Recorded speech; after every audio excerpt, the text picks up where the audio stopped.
Hello everyone, and welcome back to a brand new episode of Nostalgia Trip, where we go for a ride and we ask the age-old question: do the games of our childhood hold up? Will the trip down memory lane be a good one? Or will it be something we'll be visiting anytime soon? I'm your host Guaka, and today we're looking at the one, the only, Endless Ocean.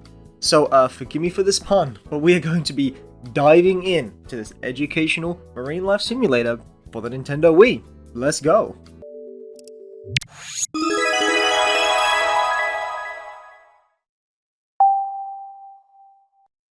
I'm sure everyone was as surprised as I was at the announcement of a third Endless Ocean game. Seeing that trailer actually sent a wave of nostalgia over me, and I remembered that, well, this series actually exists. I went rummaging around and I found my old copies of Endless Ocean 1 and 2, and I'm happy that they still play great. This series, when I was younger, was really special to me. Being able to explore the depths and do everything at your own pace was so nice. And I even wrote a report on the first game for one of my grade school science projects. I wish I still had that speech, to be honest, but, despite all the fond memories, how does the game hold up? Well, let's find out. The plot of Endless Ocean revolves around you, a diver, and your partner Catherine as you work to uncover the marine life and the mysteries of the Manoi Lai Sea. Throughout this adventure, you'll learn a bunch about this island and the various secrets it holds, as well as your partner in crime. This is one of those games where the story is kind of meant to drive the gameplay, acting mainly as a tutorial and a device to help you find the most interesting parts of the map and the most exciting places to explore. It does a great job at this, and the way the story is communicated to you through in-game emails and the occasional cutscene is really nice. There are a few mainly with Catherine and with certain moments and discoveries in the story, but the lack of cutscenes actually makes them more impactful. It ties in with the gameplay nicely and really makes you feel like you're swimming towards success. Something that has really surprised me going back to Endless Ocean is, well, how great the game still looks all these years later. While it did go for a somewhat realistic approach, the sweeping view of the island still is such an awesome sight and has a great atmosphere to it.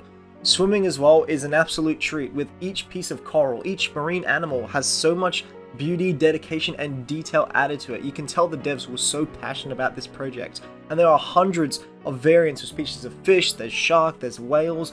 It's a treat whenever you stumble upon even the smallest of creatures and you feel like you've made a huge discovery. The locations you dive in as well look great. I love the first few areas, especially the coral forest, which really set up that feeling of vastness and adventure. My two personal favorite locations are of course the ruins of Atoll and the Mermaid Caves, both places with these magical feelings and atmosphere to them. And combined with the ridiculously beautiful vocals in the soundtrack, it makes the ocean not feel scary like a lot of people portray it, but genuinely full of wonder and peace. Now you might be wondering, what is the actual gameplay of an educational ocean exploration game? And it's about as simple as you can imagine. You scan this big map and pick whichever section you want, maybe even a section that's been requested specifically for you to explore, and from there, you'll swim around, catalog fish, enjoy the atmosphere, maybe even do some drawings in the water, and just enjoy the ocean. You can also sometimes go on dive requests with other divers who have asked you to show them around certain areas, and you can be graded on how good of a time they have. There also used to be multiplayer swimming back in the day, but that's kind of long gone now. But don't worry, you have your diving partner. In Endless Ocean, you can actually recruit 3 different swimming partners. This here is my dolphin. I named him Phoebe. They explore the ocean alongside you, and when you're on your boat while you're chilling, you can even hang out with them and they can do tricks for you. It's a nice little addition that maybe makes a bit more active elements in the gameplay, and you get to see some cool animations, no freaking way.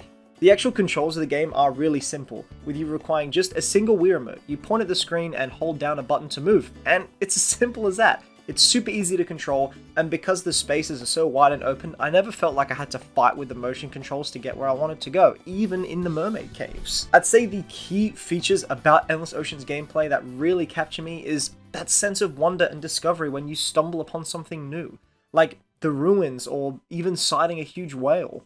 These moments become core memories and experiences with Endless Ocean. And the game kind of actually is endless in a way. There's not really a firm finishing point. This is one of those games you can play as much or as little as you want. Honestly, there's not really much more to say about Endless Ocean. It's a simple game about appreciating the wonder of the sea, looking at what it has to offer and ultimately taking your time with it. This is such a unique experience because it's not trying to be anything huge or epic. It's trying to be itself and show you a bit of the real world in this small island. And I think we can all learn a bit of something from Endless Ocean. It holds up to the memory of being a good game, but in a different way for me. Now that I'm older, I have a bigger appreciation for the little things, and the effort and passion the devs must have had for a series like this is immense, and I just respect them so much for bringing such a unique experience to people in the world. If you guys want to play this game yourself, you'll need a Wii or a Wii U, and the game goes for around 30 to 50 bucks. It's seriously worth it if you want something laid back, plus it's just a great game of its time, and it's fun for the inspiring marine biologist. At least I think. Thank you guys so much for coming to another nostalgia trip.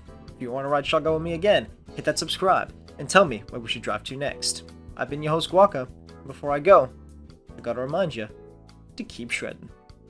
See ya!